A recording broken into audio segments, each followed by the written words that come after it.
Hello and welcome to Byjus Exam Prep IAS. Before we start with our today's analysis, we have two important announcements. The first is in reference to the international relations this week.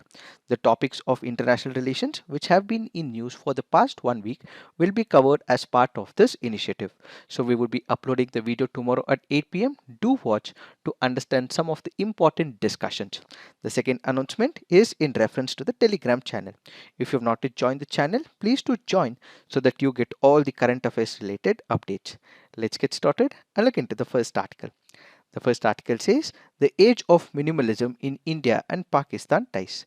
Let us try and understand what is this article all about. When we speak about India and Pakistan relationship, it is always involved with lot of intensity, gravity and magnitude. Because of the historical wars that we have fought with Pakistan, because of the border disputes that we have had with Pakistan, we have not had a silent relationship, but it has always been active with intense engagement. So when it comes to India and Pakistan's relationship, we have always had intense engagement, high value terror attacks from some of the state or maybe non-state actors of Pakistan, and India has responded to this terror attack. There has been a breakdown of talks between India and Pakistan and eventual resumption of talks, rinse and repeat. So this goes on a repeat mode. So what we have witnessed in the past between India and Pakistan is Pakistan sending its state and the non-state actors. There will be terror attack in India. India will reply back to this. So there are terror talks and this continues on a repeated mode. But for the past 2 to 3 years, what we are witnessing is an era or the age of minimalism. What is this age of minimalism? Basically, we are having least number of interactions between India and Pakistan. There is very minimal talks between India and Pakistan. We do not have much of expectations from Pakistan. So the bilateral engagement is not happening with Pakistan, and at the same time, there is no warmth or any transaction or relationship between India and Pakistan. So historically, we have had intense engagements, but for the past 2 to 3 years, what we are having is minimalistic relationship between India and Pakistan, says the author. The author takes us to the year 2014. We had the NDA government that came into picture. We had Prime Minister Narendra Modi who wanted to take oath as the Prime Minister of the country. So he did invite couple of head of the leaders of multiple countries. During that particular period, we also had invitations sent to Pakistan as well, and we also had Prime Minister of Pakistan come to India and was also part of Narendra Modi's swearing in ceremony as the Prime Minister. So this basically meant there was invitation extended to Nawaz Sharif, the then Pakistan Prime Minister, for Narendra Modi's inaugural function in New Delhi, which Mr. Sharif attended, followed by Mr. Modi's surprise visit to Lahore and the discreet meetings between the two national security advisors.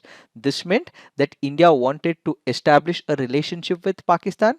Pakistan did respond as well, but the deep state in Pakistan did not want this relationship. In 2016, even when the Pathankot airbase was attacked by a Pakistan-based terrorist organization, India hoped that things should get better.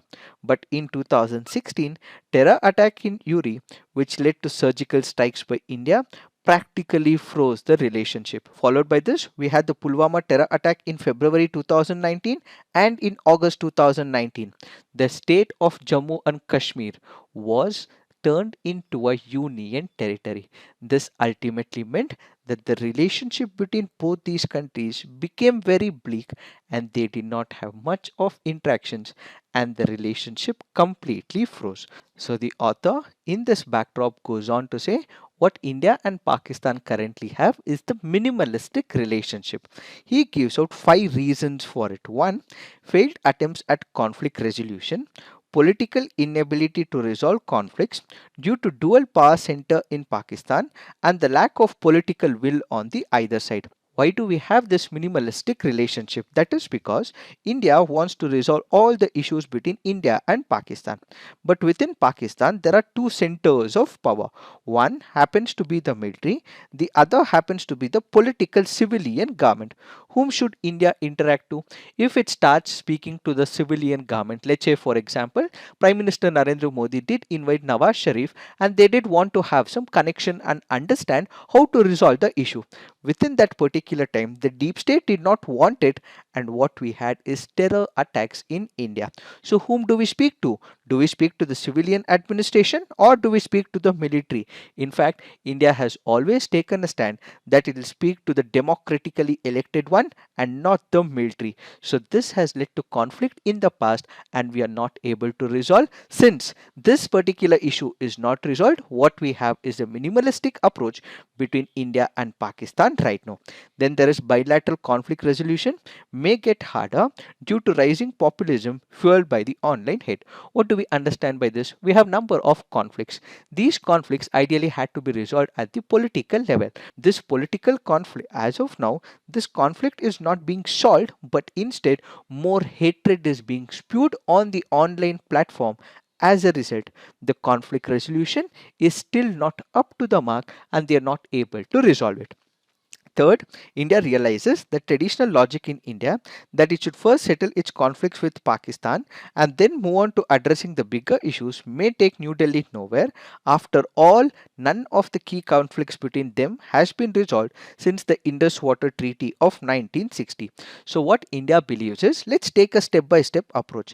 Let's solve all the small issues, the ones which will not have much of an impact, eventually take them to the larger issues. But then Pakistan is not ready to solve any of these issues.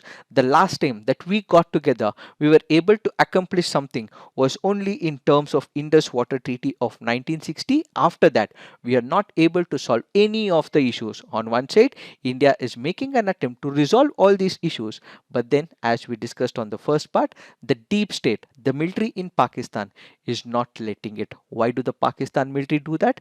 That is because, as Shashi Tharoor quotes, every country has an army, but Pakistan's military has a country.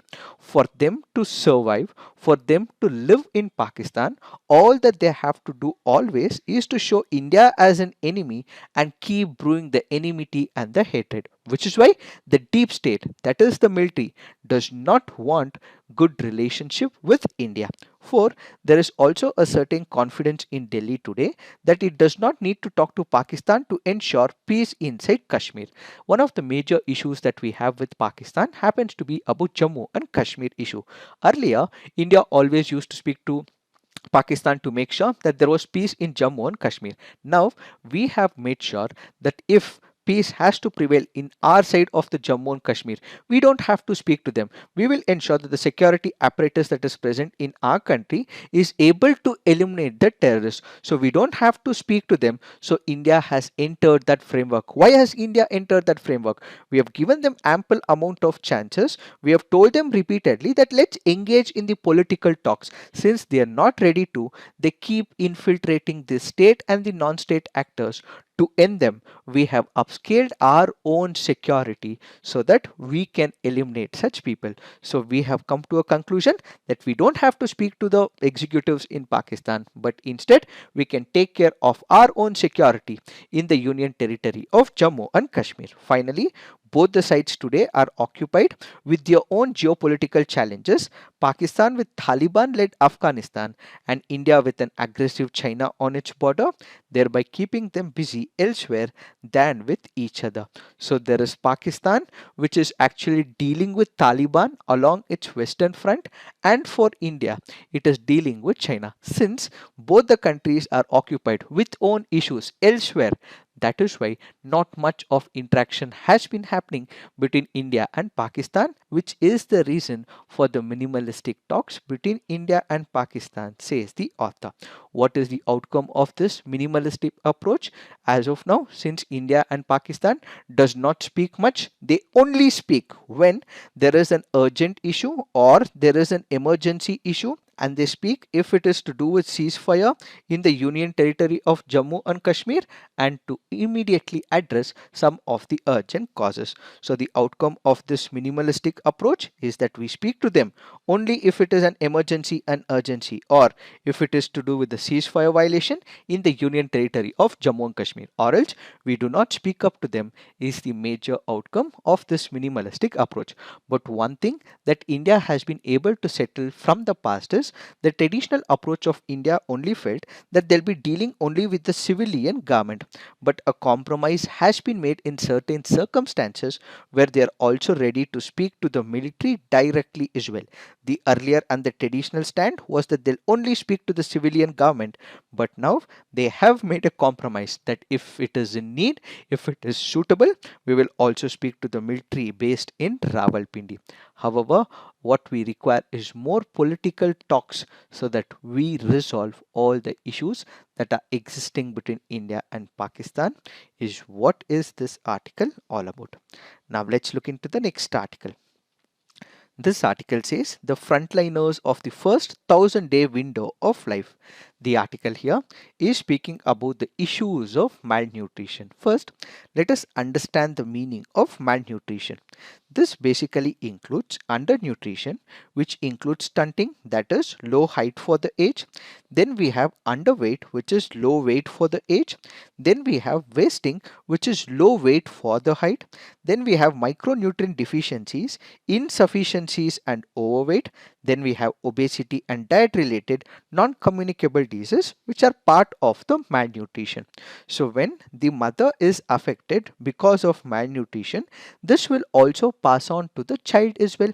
So this article currently goes on to say what we have to focus is on the maternal nutrition and eventually on the child nutrition as well. Only if the mother is fed when she is pregnant, and only when the mother is fed when she is breastfeeding a child, will a child be healthy.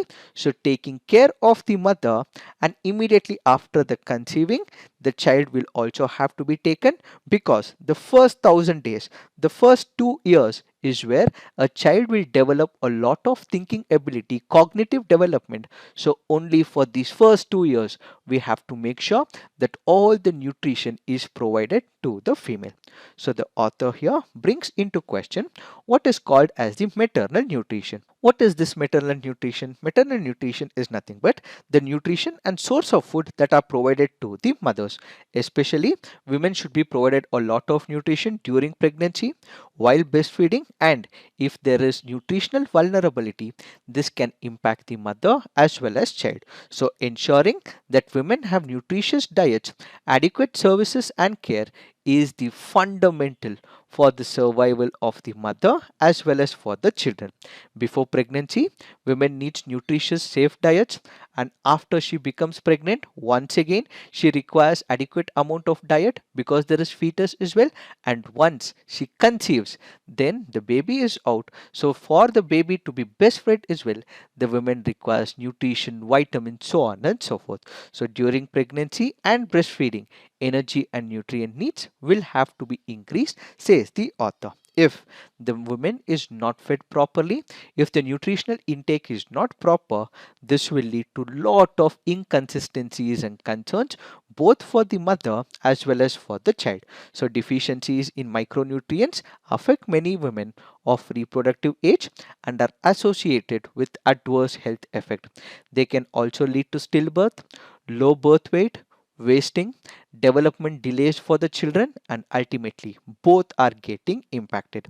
What are some of the issues? When we look at issues, deficiency in micronutrients affect many women of reproductive age and are associated with adverse health effects. Anemia, a condition of deteriorating iron reserves in the body caused by low dietary intake of iron, poor absorption of dietary iron, or blood loss, for example from bookworm, repeated childbirth, or heavy menstruation, is a major marker of maternal malnutrition. Additionally, during pregnancy, iodine deficiency disorders, which result from a lack of sufficient iodine in the diet, can result in serious and irreversible effects on the child brain development, mental capacity in the form of cretinism, and can lead to miscarriage, stillbirth, and early neonatal death. In the developing world, the social and health problems that come along with such deficiencies are often compounded by high fertility rates, repeated pregnancies, and short intervals between pregnancies. All this will impact the women. It will also impact her fertility and in the near future. It may also impact the child. So addressing malnutrition is very critical.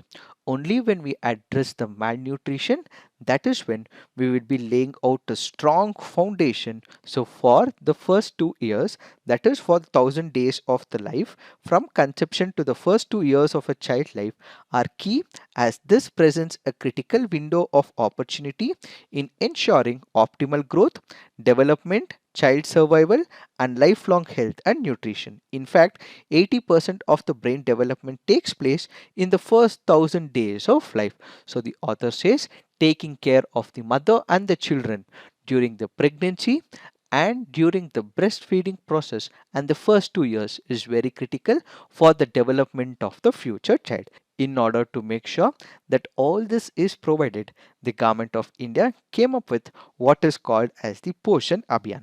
The Poshan Abhiyan is also known as the National Nutrition Mission. It was launched in the year 2018 by the government of India with the aim of tackling malnutrition problem prevalent in India. The chief objective of the mission is to reduce the level of undernutrition and also enhance the nutritional status of children in the country.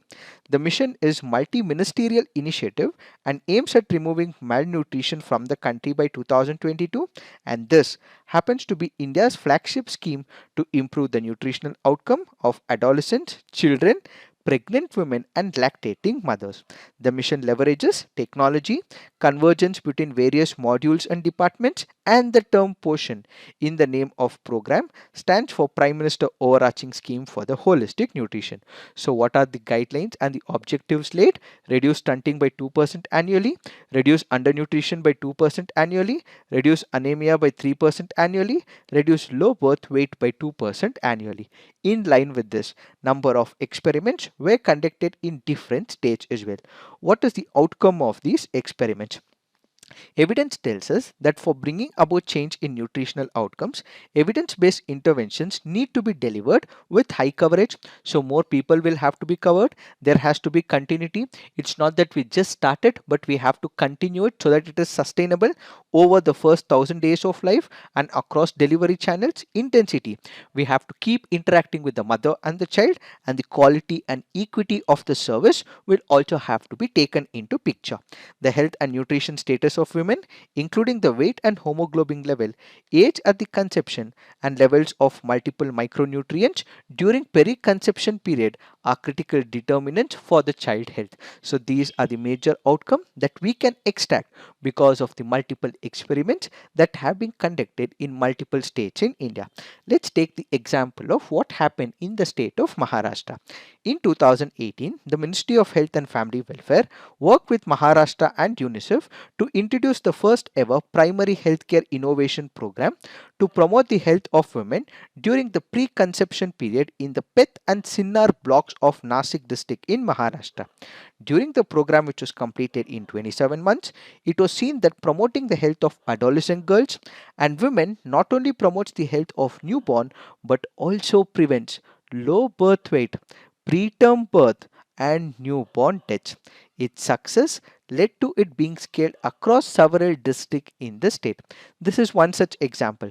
Then let's take another example that happened in the state of Uttar Pradesh. In Uttar Pradesh, for example, during Poshan Pakwada in 2022, in a remote village in Uttar Pradesh, all families with children below 2 were able to overcome age-old fears and misconceptions and get their children weighed at an Anganwadi center after multiple and continuous efforts of these Anganwadi workers supported by the lady supervisor.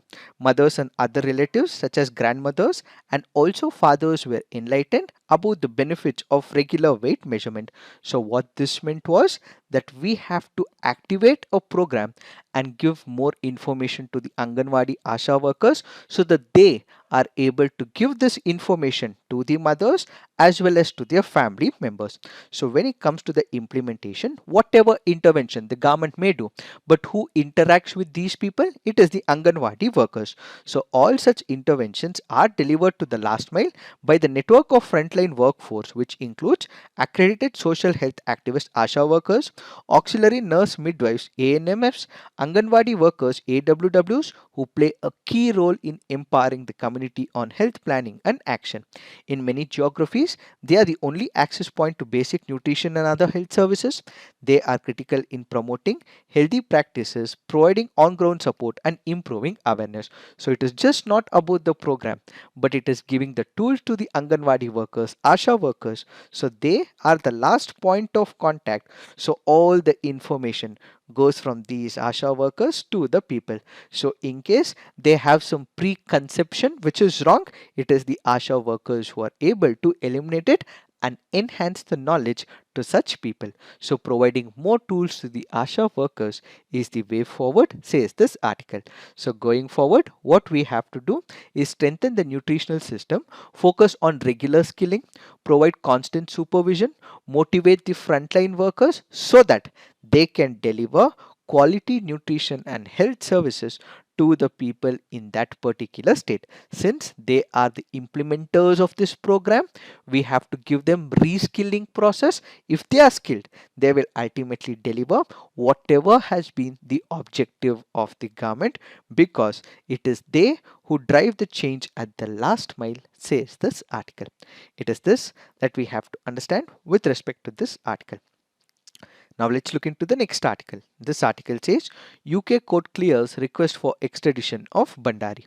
Let us try and understand what is this article all about. First, we have to understand the meaning of extradition. What is extradition? Extradition basically is nothing but delivery of one person from one country to another. A person who might have committed an offense in one country, let's say for example India, he has absconded, he has moved to some other country. So there is a request that is made from India to that country. So transfer of this person from that country to India or from one country to another is what is called as extradition. So basically an extradition request is made for an accused, and this can be requested whenever there is a case of under investigation, under trial, or even for the convicted criminals as well. So in cases under investigation, abundant precautions have to be exercised by the law enforcement agency to ensure that the person is prima facie brought back into the country. So what we have is an extradition. Extradition is nothing but bringing back a person from one country to the home country so that this person who's committed an offense is prosecuted. What is the legislative basis for the extradition in India? The Extradition Act of 1962 provides India's legislative basis for extradition, and within the Ministry of External Affairs we have what is called as the CPV division.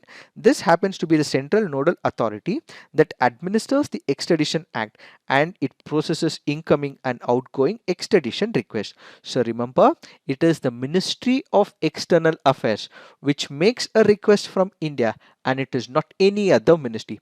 Can a person like you and me make a request? No, the public cannot make any request. Extradition is not available at the request of the general public, but it is only the Ministry of External Affairs which can make a request to another country, and that country, if it obliges, will send back this person to the home country. So what are the kind of requests that are made? Let's say for example there is a person who is involved in an economic transaction, and this has led to the loss, for example Vijay Mallya. Or let's say for example there is a person who is requested for murder, he has committed a criminal offense as well. Such cases are put up in front of another country.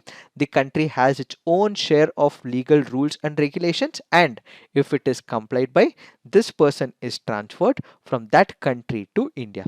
So request for extradition on behalf of India can only be made by the Ministry of External Affairs. Which countries can India make an extradition request to? Let's say we have two countries, let's say United Kingdom in this case, and we also have India. India has entered into a reciprocal relationship with this country. So let's say India says that in case there are any of the person who comes to India, if this person is required by United Kingdom, we will send back this person. And United Kingdom on a similar platform also says if there is an Indian citizen who comes to United Kingdom, we will send back that person if he is required for any criminal prosecution. So there is reciprocity as well. So what we have is the reciprocity relationship where both the countries have accepted, and that is when this relationship works. If there is no bilateral treaty or if there is no multilateral treaty that they have entered into, then in such a case, if a request is made, a country may send it or may not send it as well.